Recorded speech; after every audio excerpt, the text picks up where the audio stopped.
Good evening and welcome to the Pompey Politics podcast. It's another Prime Minister's Question Time special. I'm Ian Tiny Morris. And I'm Simon Sainsbury.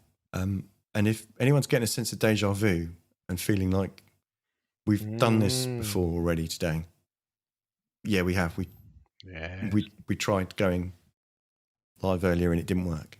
So should we get straight to it? No. Well, in a sense of deja vu, let's listen to Sir Kay and Kemi lock horns again. Count how many questions get answered. The Prime Minister tried to avoid scrutiny on the Mandelson files by releasing the documents immediately after Prime Minister's questions last week. So let me ask him now. Did the Prime Minister personally speak to Peter Mandelson about his relationship with the convicted paedophile Jeffrey Epstein before appointing him as our ambassador to Washington? Prime Minister. Mr. Speaker, let me start where I must. This was my mistake in making the appointment, and I've apologised to the victims of Epstein. I do so again. The government is complying with the humble address in full, but we are also continuing to support the police in their investigation.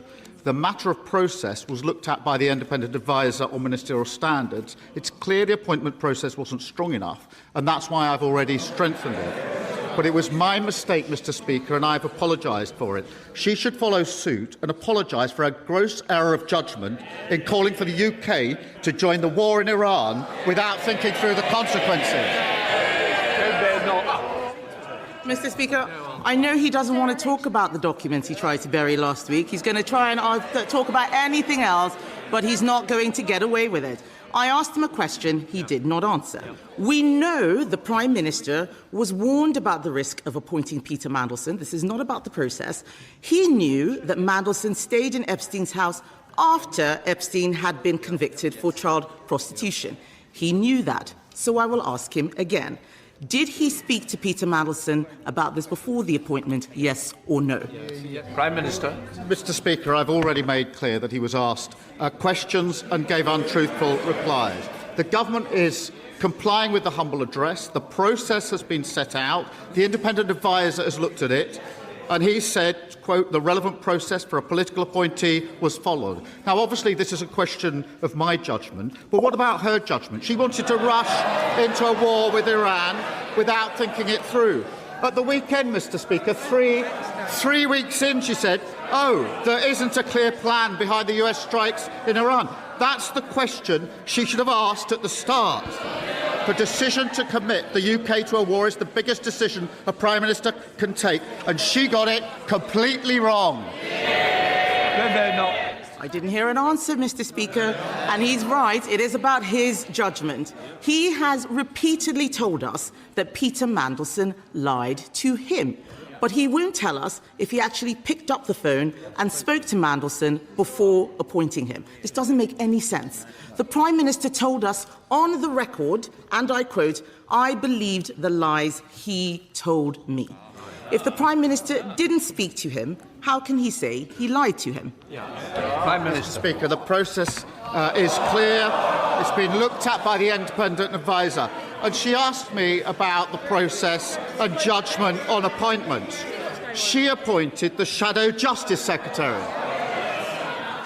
He said last night that Muslims praying in public, including the Mayor of London, practising his faith, are not welcome.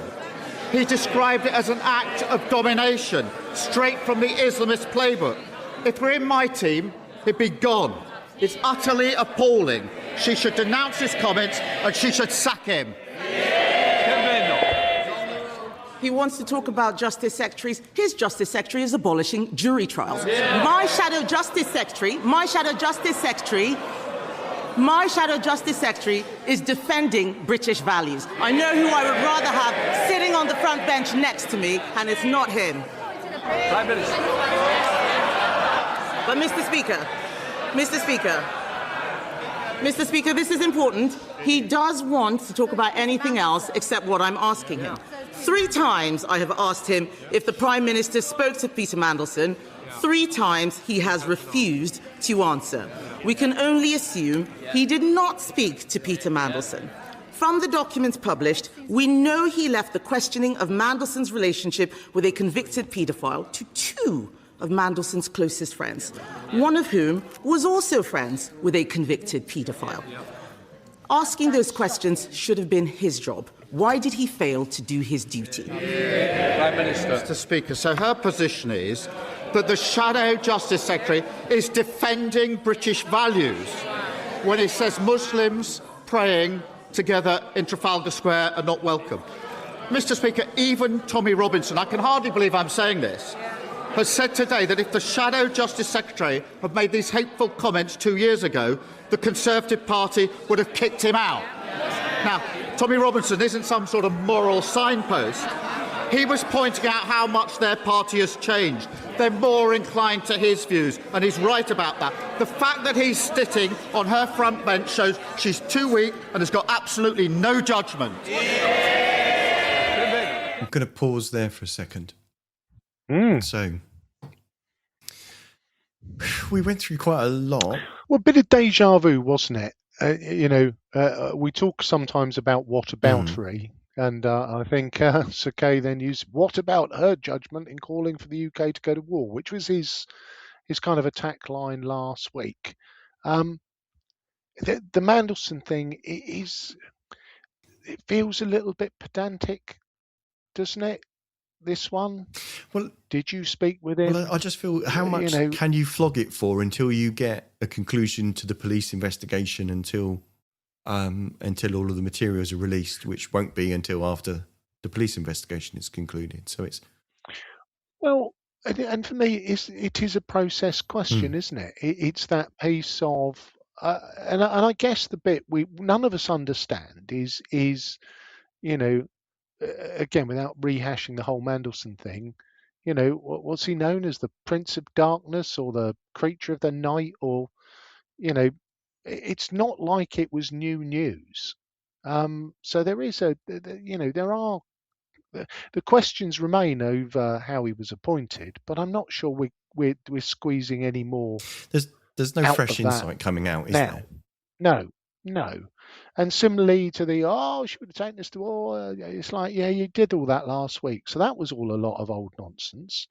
And so we move into a new, not Prime Minister's questions, but Prime Minister's, what shall I put it, changing the agenda onto whatever the Shadow Justice Secretary said. And again, because I've not seen it verbatim, I'm not quite sure what he said.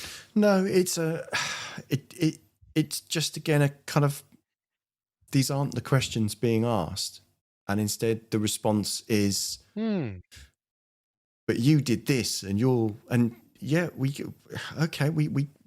get that you don't like each other and that you disagree with each other, but it's not kind of going anywhere, is it? Let's play on. The Prime Minister wants to talk about my leadership. I'm shocked because his former deputy has just fired the starting gun on the race to replace him. And I'll tell him one thing. She and I both agree that this weak man should be replaced by a strong woman. But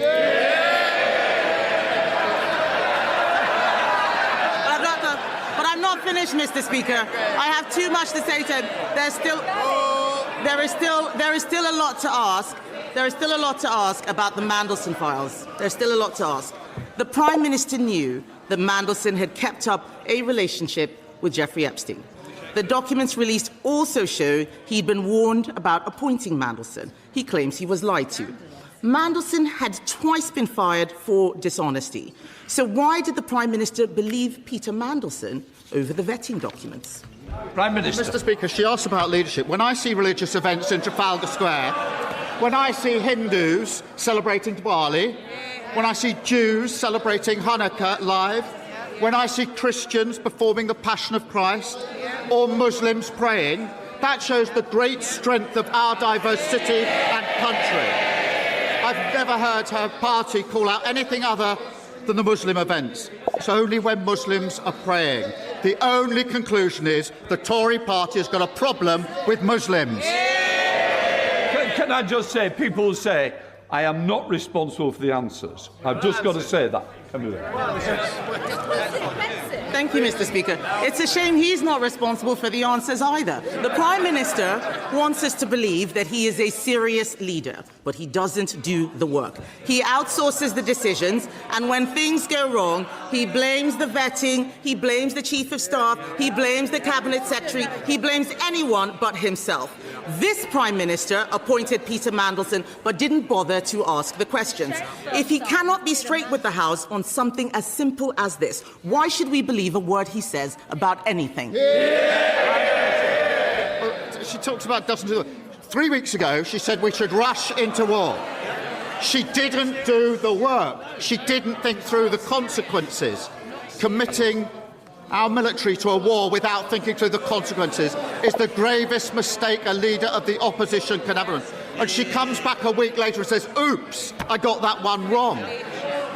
She's utterly irrelevant, and she's got no judgment. This is the leader of the opposition who said I should have empty-chaired the most important NATO summit in years. This is the leader of the opposition who said Greenland is a second-order issue. And this is the leader of the opposition who jumped into a war with Iran without stopping to think. On top of that this week, the failure to condemn and sack... Order. And I will repeat again, I'm not responsible for the answers, but it's certainly not opposition questions. Mr. Speaker, add to that the failure to condemn and sack the Shadow Justice Secretary for the poison and division that he spreads. It's turning out to be quite a month for the leader of the opposition, who claims she never makes any mistakes. Yes, Lindsay Hoyle, again, not really having any patience with the concept of it's Prime Minister's questions. Yeah, but we've seen a pattern over the last few, haven't we? It is just, if this is meant to be the Prime Minister answering questions, then the Speaker of the House has to have more teeth. Would you like a cup of tea, Simon? I want to draw your attention to the fact that Kimi Badenoch wants to start a war. Well, you're just reading a pre-prepared statement. You're not answering the question. Yeah. So I think there is limited value in that. Interesting little point there about Angela Rayner. Obviously, she had a meeting with a left-leaning Labour group last night and said, perhaps it's time for Labour to return to the Labour values of not paying tax on your third home. No, I don't think that was the point you made. But clearly setting out her stall very early for a comeback there. Okay, let's play on. I don't think there's that much more of Badenoch and Starmer. Oh, there can't be. We need something fresh to this one. Sir Ed Davey, leader of the Liberal Democrats.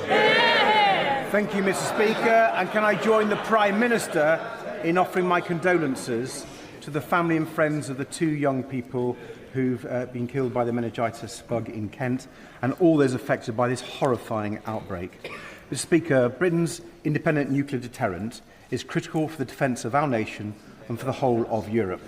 But the current Trident missiles will reach the end of their lives in the 2040s, so we have to make a choice now. Lease new missiles to the United States, accepting whatever terms the President gives us, or build our own here in the United Kingdom. And the Conservatives and Reform say we have to rely on President Trump and the United States because we couldn't possibly do it ourselves. Does the Prime Minister agree with them? Prime Minister. Mr. Speaker, our independent nuclear deterrent protects us every day, and we should never forget how important it is. And it is important that we renew it. We will do that in the best interests of Britain. I mean, he's openly advocating a plan which he doesn't know how much it would cost and how it would work. That isn't the way to deal with our independent nuclear deterrent. Sir Ed Davey. Well, Mr. Speaker, I'm surprised at that response. The French can do it. Does the Prime Minister really think Britain can't? But moving on, Mr. Speaker, a New World investigation into GB News has found hundreds of shocking breaches of the rules of impartiality and accuracy.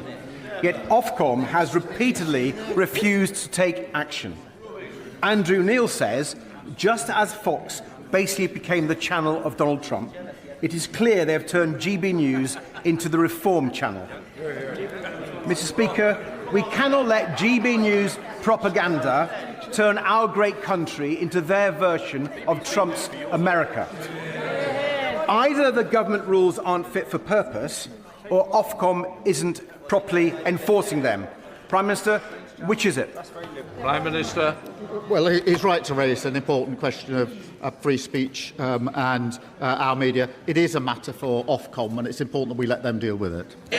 Nigel So, before we Before we launch into Nigel Farage, brackets sponsored by GB News, possibly not. That's a matter for Ofcom, not for us. The nuclear deterrent. Would it be better if Britain built its own missiles? Yeah, I think so. But I guess there's an element of, I don't know whether any lads or lasses have got some plans for nuclear missiles in a filing cabinet anywhere. They strike me they're not going to be the kind of things you can just knock up with a set of plans that you download from the internet. Or if you try to, you should expect someone knocking your door in really quick. You would expect. So don't Google. Expect don't do to that. knock at the door. But there is an element of, and look, you could never guarantee anything with Donald Trump. The bogeyman of Donald Trump is like he's halfway through his second term. Okay, he might change the rules and have a third, but he's getting near the end of his shelf life.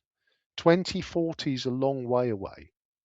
And will the US return to normal politics? And I'm putting that in air quotes. I don't know, but I'm not sure we can be building those. We can be making those really important and expensive strategic decisions because Donald Trump's a lunatic. I guess the counter to that would be that's precisely the reason why you should, because we don't know. The future's unpredictable, and if we leave it till the 2040s, it will definitely be too late to come up with our own solution. And if you're going to get cracking on it, you should at least get someone to be exploring it from a feasibility perspective now, rather than wait until 2040. Yeah, possibly. I mean, if the French make them, I'm sure they'll cut us a good deal. It's not a bad idea, but it does need. The reasons for doing it aren't because of President Trump, are they? They're bigger and better than that. And I thought the second question was a bit of an odd one, because do we think that anybody who watches GB News believes it's an impartial news source? I gather you could. I mean, I guess you could. You could probably. I mean, we don't have a sample of GB News audience members, and I don't know how much of an overlay there was between our audience and theirs, but I suspect that a certain proportion of their audience would consider them to be the only factual news and that all the other ones are biased. So to that degree, and I mean, I think there's a point, but there's also a point of either the regulator doesn't have the right operating parameters, or it doesn't have enough teeth to basically do what it needs to do. But if you either have standards of truth and factuality regarding and impartiality regarding news, or you don't. Yeah, and I guess I might be biased towards GB News because I've been on there twice. Yeah, but you're not. They're not shoving money in your direction in order to do that. I guess I just find it strange that unfortunately not. I guess the point that's trying to be made is that on one hand, the BBC can't seem to do anything but trip over its own shoelaces in its desperate attempts to try to be balanced by producing completely impossible. Impossible kind of different points of view, but at the same time letting stupid things slip that basically shouldn't be kind of broadcast and scoring massive own goals. Yeah. So on that, we seem to have a different standard that we apply to them, which some may possibly argue is justified because because of how the licence fee works. But who knows? That's a different episode. Let's should we listen to what the Right Honourable Let's see what not gentleman from Clapton has. the member from somewhere near Clapton. Yeah, Mar-a-Lago. Thank you, Mr. Speaker. Over the course of the last year, our North Sea neighbours, Norway, have opened 49 drill sites for gas and oil. On our side of the North Sea, the number is 0. Given that our critical reserve of natural gas is down to 2 days and how vulnerable we are, and with talk potentially of energy rationing coming later this year, isn't it time we changed course, got rid of excessive taxation on the exploration companies, opened up the licences, became self-sufficient in natural gas, and with that would come thousands of jobs, increased tax revenues, and cheaper gas prices? Isn't it time we followed Norway? Mr. Speaker, oil and gas will be part of the mix of our energy for many, many years to come, as I've set out many, many times. But he's now highlighting the consequences of the war that he said we should rush into. He wanted us to go to war. He said it was perfectly clear that we should support the strikes. Then, just like the Leader of the Opposition, a week later, he said, oh, no, I got that one wrong. You can't make mistakes about decisions as serious as committing to war. It's a gross error. Okay, so a short one. The Leader of Reform only getting one question. Yeah, only getting one question, but an interesting and valid question, to be honest. Norway, and again, their setup is very different in that their oil and gas goes into their sovereign wealth fund, which means they have a jolly old socialist time of it. Question just completely ignored. Yeah, again, a different topic that we won't opine on regarding kind of the point. But again, it's not. At what point do we stop calling it PMQs and just call it something else that's a pantomime? And I think for me that it is a piece where I guess if we look at the wider issue, does this actually? This is kind of our showpiece window on UK politics, doesn't it? And I guess what we've actually seen today is almost no questions answered. Some of the questions were gotcha questions. I get that, but there's an element of sometimes when we look locally, we see these things as leaflet fodder, don't we? Yeah. Kind of the questions asked simply so that, and if I look at that last question, which for me, whilst I am no fan of Nigel Farage, as listeners to this podcast will know, it seemed like a perfectly valid and reasonable question that was worth an answer. And the answer of, well, he doesn't know what he's talking about because he would have rushed us into war. The same, scratch out Kemi's name, write his instead, for me was just a dereliction of the process from the Prime Minister. So I'm not sure we've gained too much from when the VT was playing at double speed with the jibbid in the background. Because have we learned anything more from when we actually couldn't hear the video? No, probably not. I'm not sure that we have on this one. No one made a point that we didn't think they were going to make, and no one got an answer to the point that they made. Yeah, no, and I guess what you need is better political insight, and the best place to get that is from the Pompey Politics podcast. So come back next Sunday at 6:27 when Simon won't mess about with the start time, and we'll get the whole show in, and there'll be no technical issues, and it'll all be wonderful. But this evening, you've been listening to the Pompey Politics podcast. I've been Ian Tiny Morris. And I've been Simon Sainsbury. Thank you. Join us on Sunday.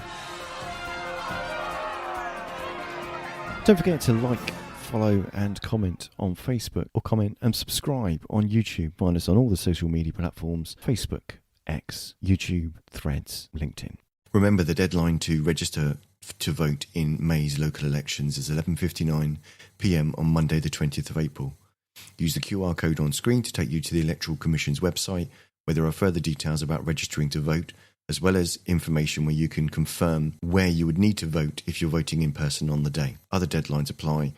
to register for postal or proxy voting. Don't forget, if you're voting in person on May the 7th, you'll need to take photo ID to be able to vote.